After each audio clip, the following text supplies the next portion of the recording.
बहुत ज़्यादा मुश्किलात का सामना करना पड़ा है। रास्ते में लोगों ने काफ़ी तंग भी किया, परेशान भी किया। अगर लोगों ने वो बैग तक छीना है मुझसे तो लोग रात को डर जाते हैं। गली के एंड तक पहुँचो ना तो ऐसा लगता है कि गली खुली हुई है लेकिन वो गली बंद होती है। गली में गई हूँ तो उसके बाद मैंने देखा वो उसके बाद जंगल ही जंगल था। मेरी रूह अंदर से बिल्कुल काँप गई थी। मैंने बोला मैं ये कहाँ पर आ गई हूँ। हालांकि मैं बहुत ज़्यादा स्ट्रॉन्ग हूँ लेकिन उसके बाद भी मैं ये बात कहूँगी कि तकरीबन 1 साल तक मुझे बहुत मुश्किलात सहनी पड़ी हैं। रात 12 बजे के बाद का वक्त है, कुछ भूख लग रही है, आपने कुछ ऑर्डर किया और जब पता चलता है कि फूड डिलीवरी वाला आपके घर आता है तो वो कोई खातून होती है तो यकीनन आप हैरान होते होंगे। लेकिन ये कहानी है कराची की सना उरूज की, जिन्होंने ये नहीं सोचा कि लोग क्या कहेंगे। वो अपने अखराजात पूरे करने के लिए फूड डिलीवरी की जॉब करती हैं। वो खुद बाइक चलाकर घर घर खाना पहुंचाती हैं। उन्होंने ये जॉब का इंतखाब क्यों किया, उनकी कहानी क्या है, उनकी ज़बानी ही सुनते हैं।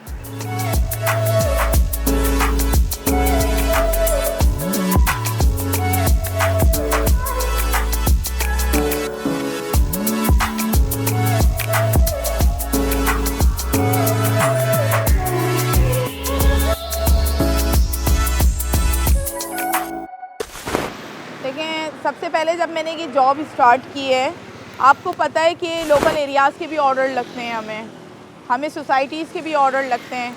मैं जब वो ऑर्डर लेकर गई हूँ तो बहुत ज़्यादा मुश्किलात का सामना करना पड़ा है। रास्ते में लोगों ने काफ़ी तंग भी किया, परेशान भी किया तकरीबन 1 साल तक। हालांकि मैं बहुत ज़्यादा स्ट्रॉन्ग हूँ लेकिन उसके बाद भी मैं ये बात कहूँगी कि तकरीबन 1 साल तक मुझे बहुत मुश्किलात सहनी पड़ी हैं। और यहाँ तक कि ये जो हमारा फूड डिलीवरी का जो बैग होता है ये तक लोगों ने निकाला है, बाइक पे से तेज़ी से निकाल कर लोगों ने वो बैग तक छीना है मुझसे। मलिर हो गया, अपना जौहर हो गया, सफूरा हो गया, गुलिस्तानी जौन, यहाँ मैं ऑर्डर लेकर गई हूँ। आप यकीन माने कि कॉल पे ही सम टाइम जब मैं कॉल पे बात करती हूँ कस्टमर से, जाहिर सी बात है एड्रेस कंफर्म करने के लिए सम टाइम मुझे कॉल करनी पड़ती है तो उस पर कस्टमर हैरान हो जाते हैं। फिर जब मैं घर पे गई हूँ तो कई बार ऐसा भी हुआ है कि उनकी फैमिलीज़ के लोग, इवन के जो उनके गेस्ट हैं, गेस्ट तक ने आकर मेरा गेट पर जो है वो इस्तकबाल किया।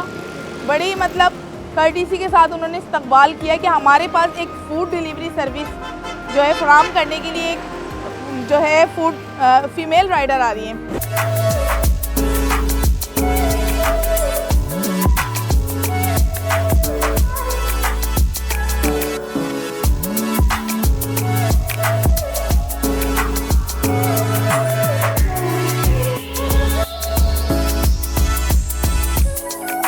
रिस्पेक्ट से बड़ा रिश्ता कोई नहीं होता और कुछ कस्टमर कभी कभी एहसास भी कर लेते हैं, कुछ टिप वगैरह भी दे देते हैं। लेकिन अभी जो ओवरऑल सिचुएशन है वो आपको पता है कि पाकिस्तान की क्या चल रही है, तो टिप वगैरह कम होती है लेकिन सम टाइम ना मिलती है तो ज़्यादा मिलती है टिप, और या तो नहीं मिलती। फिक्स टाइमिंग वाली जॉब मैं नहीं कर सकती। जिस जॉब के अंदर बिल्कुल टाइमिंग फिक्स है, और सपोज़ ऑफिस की जो टाइमिंग है आपको पता है कि 9 to 5 होती है, आप ज़्यादा से ज़्यादा कितने दिन की ऑफ़ लेंगे? अगर आप ऑफिस वर्क करते हैं आप 1 दिन की लेंगे, 2 दिन की लेंगे। लेकिन मेरे बच्चे की जो रूटीन है, हमारी जो लाइफ है, मेरी और मेरे बच्चे की जो लाइफ है, उसको गुजारने के लिए ना मैं फ़िक्स टाइमिंग वाली जॉब नहीं कर सकती। तो इसलिए मैंने इस फील्ड का इंतखाब किया और आज मैं एक कामयाब राइडर हूँ।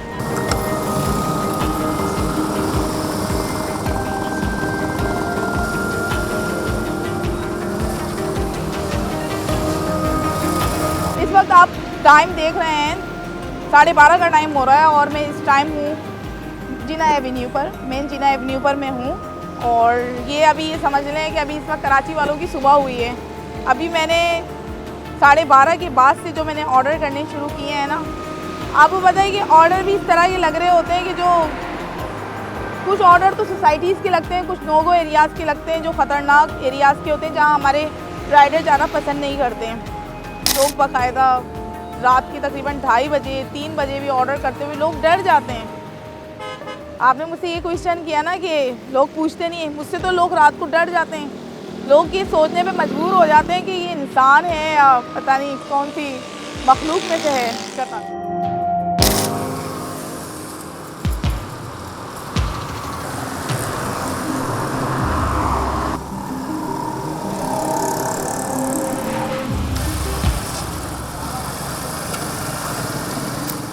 बुलंदी से नीचे गिरता है ना तो वो ज़्यादा गहरी चोट खाता है। ऐसा नहीं है कि मैं शुरू से जो है वो मुश्किलात सहने की आदी हूँ, मैं कंफर्ट जोन में रही हूँ। मैं स्टार्टिंग से बहुत अच्छी लाइफ मैंने गुजारी है, लेकिन एकदम से कुछ वाक़यात ऐसे पेश आए कि मुझे देखें आज तन्हा लाइफ गुजारनी पड़ रही है। आज मुझे अपने बच्चे को तन्हा देखना पड़ रहा है, लेकिन जिसका कोई नहीं होता उसको अल्लाह ताला होता है। इंसान को फिर भी दिल में एक डर महसूस होता है। अभी भी कुछ पॉइंट ऐसे हैं कि जब आप बिल्कुल गली के एंड तक पहुँचो ना तो ऐसा लगता है कि गली खुली हुई है लेकिन वो गली बंद होती है। अभी 2 दिन पहले की बात है, मैं एक ऑर्डर डिलीवर करने के लिए जा रही थी, मैं तेज़ी से जा रही थी, मैं एक गली में गई हूँ तो उसके बाद मैंने देखा वो उसके बाद जंगल ही जंगल था, वो बिल्कुल अंधेरा था और मेरी जो रूह थी ना अंदर से, मेरी रूह अंदर से बिल्कुल कांप गई थी। मैंने बोला मैं ये कहाँ पर आ गई हूँ। फिर मैंने ये सोचा कि हिम्मत नहीं हारनी है।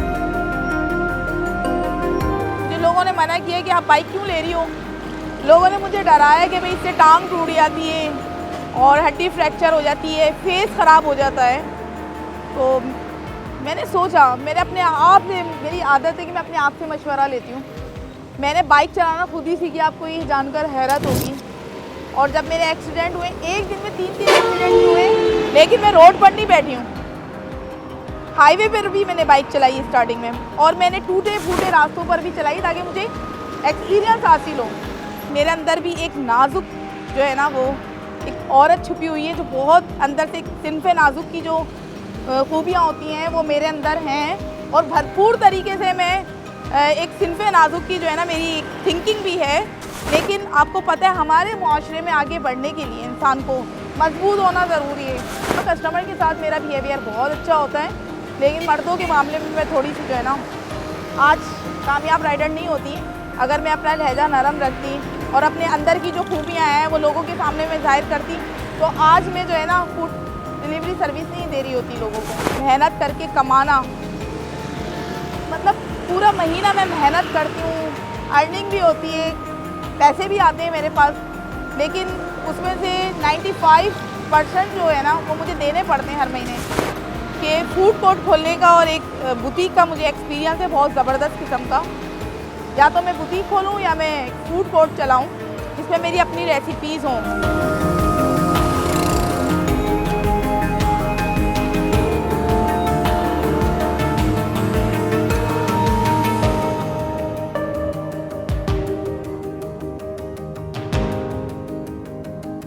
आपका ऑर्डर है मेरे पास। अस्सलाम वालेकुम सर, आपका ऑर्डर।